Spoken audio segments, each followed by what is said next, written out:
एक छोटे से कॉलेज डॉर्म रूम में शुरू हुई वेबसाइट जिसने कुछ सालों में दुनिया के कम्युनिकेशन का तरीका बदल दिया। एक 19 साल का लड़का जिसने सिर्फ कोड नहीं लिखा, उसने लोगों को जोड़ने का तरीका रीडिफाइन कर दिया।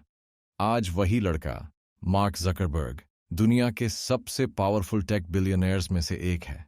लेकिन क्या आपने कभी सोचा है कि एक स्टूडेंट जिसने अपनी स्टडीज बीच में छोड़ी, वो कैसे बना मल्टी बिलियन डॉलर एम्पायर का आर्किटेक्ट? चैप्टर 1, अर्ली लाइफ और क्यूरियोसिटी। कभी कभी दुनिया के सबसे बड़े बदलाव किसी बड़े मंच पर नहीं, बल्कि एक छोटे से कमरे में शुरू होते हैं, जहां एक बच्चा अपनी क्यूरियोसिटी और इमेजिनेशन के साथ वो चीजें सोचता है जो बाकी लोग असंभव समझते हैं। मार्क जकरबर्ग की कहानी भी कुछ ऐसी ही है। एक छोटे से शहर व्हाइट प्लेन्स, न्यूयॉर्क से शुरू हुई वो कहानी, जिसने बाद में पूरी दुनिया की कम्युनिकेशन सिस्टम को रीडिफाइन कर दिया। मार्क का जन्म 1984 में हुआ था। उनके पिता एडवर्ड जकरबर्ग एक डेंटिस्ट थे और मां कैरन एक साइकाइट्रिस्ट।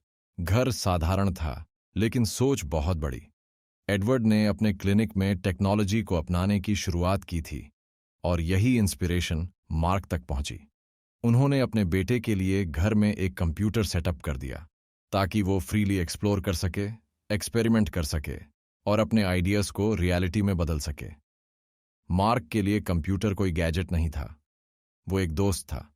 एक ऐसा दोस्त जिससे वो बातें करता था, सवाल पूछता था और आंसर्स खुद खोजता था।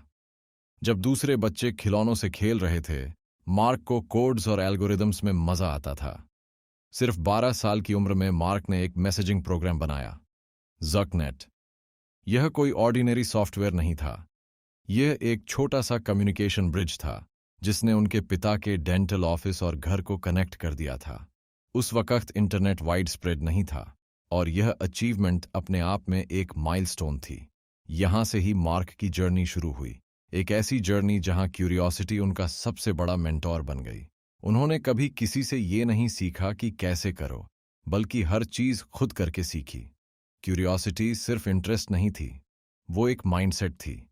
एक ऐसा माइंडसेट जो ऑर्डिनरी बच्चे को एक्स्ट्राऑर्डिनरी क्रिएटर बना देता है।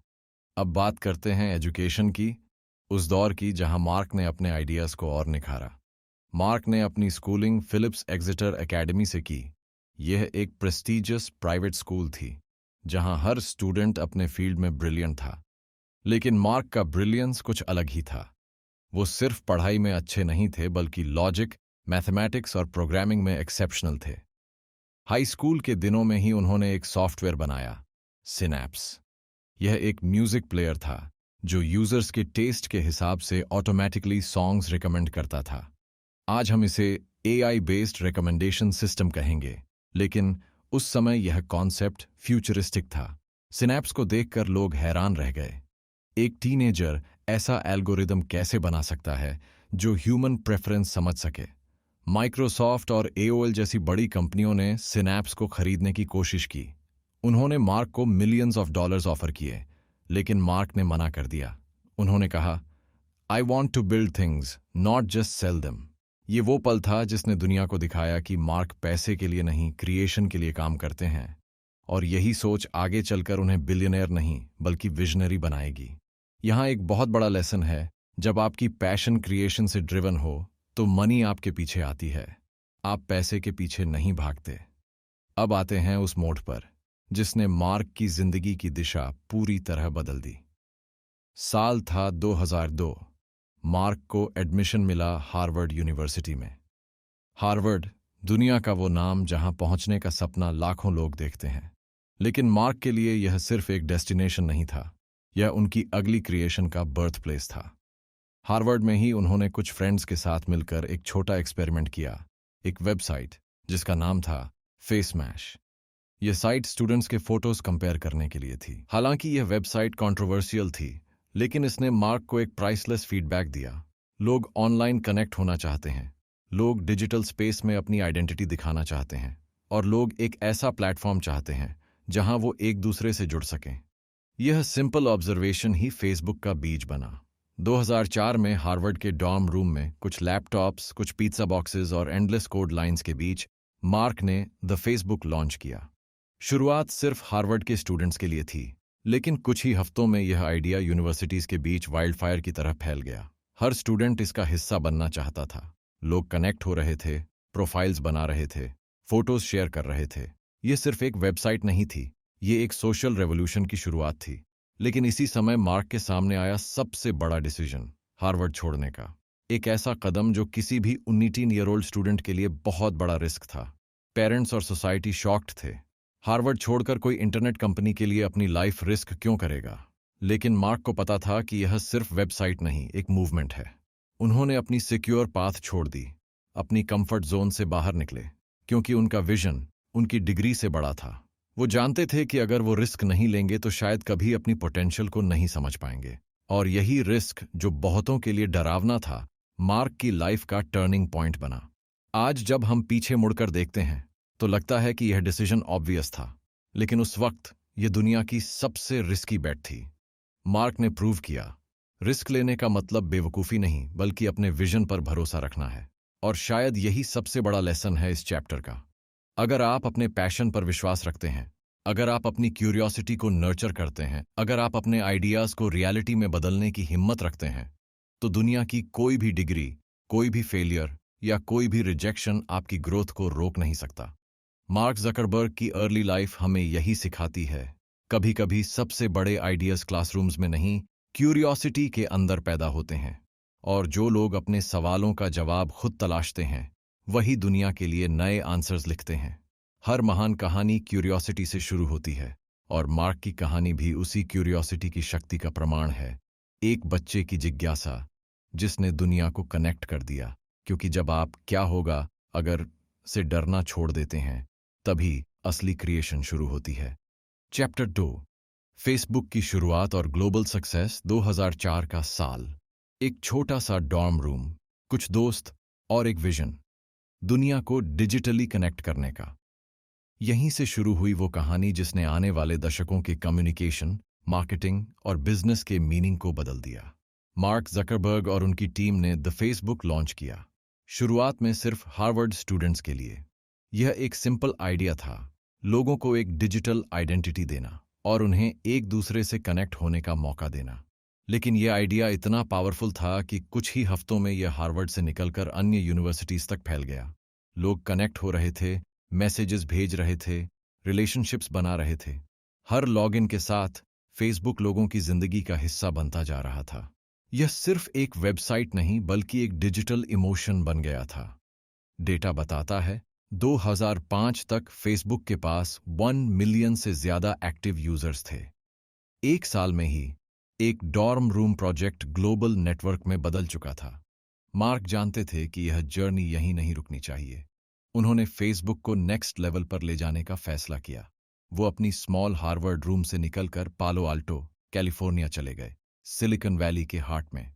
वहां उन्होंने इन्वेस्टर्स से फंडिंग रेज की। एग्जाम्पल, उस समय पेपाल के फाउंडर पीटर थील ने फेसबुक में फर्स्ट इन्वेस्टमेंट की, सिर्फ $500,000 की। लेकिन कुछ सालों में वही इन्वेस्टमेंट $1 बिलियन में बदल गई।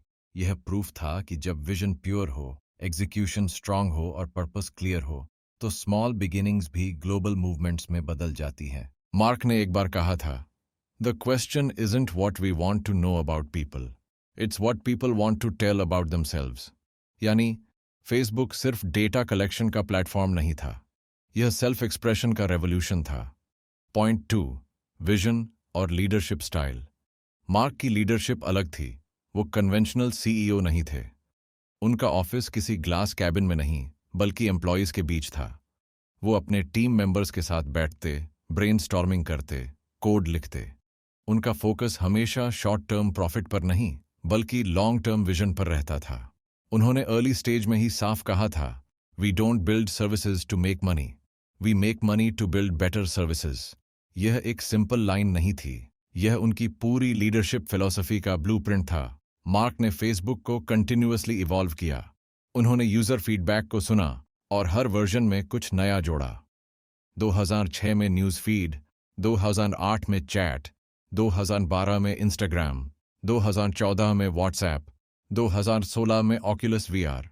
हर इनोवेशन ने फेसबुक इकोसिस्टम को और मजबूत बनाया। यह सब सिर्फ बिजनेस डिसीजंस नहीं थे, यह कनेक्शन के नए तरीके थे। मार्क का गोल सिंपल था, लोगों को डिजिटली कनेक्ट रखना और टेक्नोलॉजी को ह्यूमन बनाना। उनकी लीडरशिप का कोर प्रिंसिपल था, move fast and break things. इसका मतलब था, एक्सपेरिमेंट करो, फेल करो, सीखो और फिर ग्रो करो। मार्क के लिए फेलियर कभी प्रॉब्लम नहीं था, बल्कि प्रूफ था कि टीम कोशिश कर रही है। उनका मानना था कि अगर आप फेल नहीं हो रहे तो आप कुछ नया करने की कोशिश ही नहीं कर रहे। यह माइंडसेट फेसबुक के डीएनए में बस गया और यही रीजन है कि फेसबुक, या अब जिसे हम मेटा कहते हैं, आज भी इनोवेशन का सिनोनिम है। टिप फॉर ऑडियंस: अगर आप एंटरप्रेन्योर हो या ड्रीमर्स तो याद रखो, शॉर्ट टर्म गेन्स नहीं, long term impact he sustainable success की असली कुंजी है। प्रॉफिट एक आउटकम है, पर्पस नहीं। मार्क ने यही साबित किया।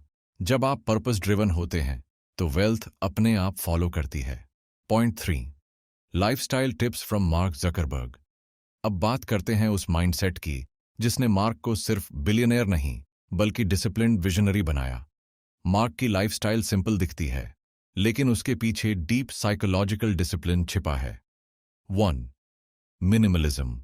मार्क हर दिन एक सिंपल ग्रे टी शर्ट और ब्लू जीन्स पहनते हैं। लोग मजाक उड़ाते हैं कि इतना बड़ा बिलियनेयर और हर दिन वही कपड़े। लेकिन मार्क कहते हैं, I want to clear my life of unnecessary decisions so I can focus on what really matters. यानी वो हर दिन वही कपड़े पहनते हैं ताकि उनका दिमाग अनइम्पॉर्टेंट चॉइसेस पर वेस्ट न हो। इसे कहते हैं डिसीजन फटीग एलिमिनेशन, एक कॉन्सेप्ट जिसे कई सक्सेसफुल लीडर्स फॉलो करते हैं। 2. डिसिप्लिन। मार्क अर्ली राइजर हैं, सुबह 5 या 6 बजे उठकर मेडिटेशन और लाइट वर्कआउट करते हैं। उनका बिलीफ है, strong mind needs a strong body. वो फिजिकल हेल्थ को मेंटल फोकस का फाउंडेशन मानते हैं। 3. Reading habit. मार्क हर 2 हफ्ते में एक नई बुक पढ़ते हैं। उनका reading list psychology, innovation, economics और सोसाइटी पर सेंटर्ड रहता है। वो कहते हैं, books give me a deeper understanding of how people think and how the world works. यह हैबिट उनकी क्रिएटिविटी और एम्पैथी दोनों को शार्पन करती है। 4. Work philosophy. मार्क का वर्क मंत्रा सिंपल है, focus on mission not on money. उनके लिए कंपनी का उद्देश्य सिर्फ रेवेन्यू नहीं बल्कि रेवोल्यूशन लाना है। 5. Health tip. बिजी स्केड्यूल के बावजूद मार्क अपने डाइट और एक्सरसाइज पर ध्यान देते हैं। वो high protein, low carb food लेते हैं और आउटडोर एक्टिविटीज जैसे रनिंग या फेंसिंग में हिस्सा लेते हैं। वो कहते हैं, if you don't take care of your body, your brain won't work at its full potential. Lesson: billionaire बनने के लिए सिर्फ बिजनेस स्किल्स नहीं बल्कि बिलियनेयर माइंडसेट चाहिए, जो फोकस रखे, सिंप्लीफाई करे और कंसिस्टेंसी बनाए रखे। सक्सेस कोई ओवरनाइट मैजिक नहीं है, यह डिसिप्लिन्ड हैबिट्स का कंपाउंडेड रिजल्ट है। मार्क जकरबर्ग की कहानी हमें यही सिखाती है कि विजन अगर साफ हो तो रिसोर्सेज की कमी कोई मायने नहीं रखती। रिस्क अगर कैलकुलेटेड हो तो फेलियर डराता नहीं, और पर्पस अगर सच्चा हो तो दुनिया को बदलना संभव है। उन्होंने साबित किया कि एक 19 साल का लड़का अपने डॉर्म रूम से शुरू होकर दुनिया की सबसे बड़ी सोशल मीडिया कंपनी बना सकता है, अगर उसमें क्यूरियोसिटी, करेज और कमिटमेंट है। मार्क ने दुनिया को कनेक्टेड किया, लेकिन उससे भी बड़ी बात, उन्होंने लोगों को यह एहसास कराया कि you don't need permission to change the world. Mark Zuckerberg की जर्नी हमें यही याद दिलाती है, सक्सेस का मतलब सिर्फ पैसा नहीं, इम्पैक्ट है। तो अगर आप अपने ड्रीम पर भरोसा रखते हैं तो आज से शुरू कीजिए, क्योंकि शायद आपकी कहानी भी अगला फेसबुक बन सकती है। कभी कभी एक छोटे से कमरे में लिए गए बड़े फैसले पूरी दुनिया बदल देते हैं। मार्क जकरबर्ग ने दिखाया कि आइडियाज़ की कीमत उनकी शुरुआत से नहीं, उनके विजन से तय होती है। उन्होंने कोडिंग से शुरू किया, कनेक्शन तक पहुंचे और फिर दुनिया को एक डिजिटल फैमिली बना दिया। लेकिन उनकी कहानी सिर्फ फेसबुक की नहीं, यह उस करेज की कहानी है जो कंफर्ट जोन से बाहर निकलने की हिम्मत रखती है। अगर मार्क अपने डॉर्म रूम से ग्लोबल एम्पायर बना सकते हैं तो आप भी अपने छोटे से आइडिया को बड़ा बना सकते हैं, क्योंकि फर्क बस इतना है, उन्होंने शुरुआत की और रुकना नहीं सीखा। तो आज आपसे एक सिंपल सवाल, क्या आप अपने विजन पर उतना भरोसा करते हैं जितना मार्क ने अपने कोड पर किया था? अगर हाँ, तो आज ही पहला कदम उठाइए। अपना ड्रीम लिखिए, उसे प्लान में बदलिए और एक्शन में कन्वर्ट कीजिए। और अगर आपको यह कहानी इंस्पायरिंग लगी हो तो इस वीडियो को लाइक करें, किसी ऐसे दोस्त के साथ शेयर करें जो अपने ड्रीम को शुरू करने से डर रहा है, और चैनल को सब्सक्राइब करें ताकि अगली मोटिवेशनल जर्नी सीधा आपके स्क्रीन पर पहुंचे। क्योंकि यहाँ हम सिर्फ कहानियां नहीं सुनाते, हम आपको याद दिलाते हैं कि आपकी कहानी भी अगले लेजेंड की शुरुआत हो सकती है। This is not just a story of Facebook, it's a story of faith, focus and fearlessness.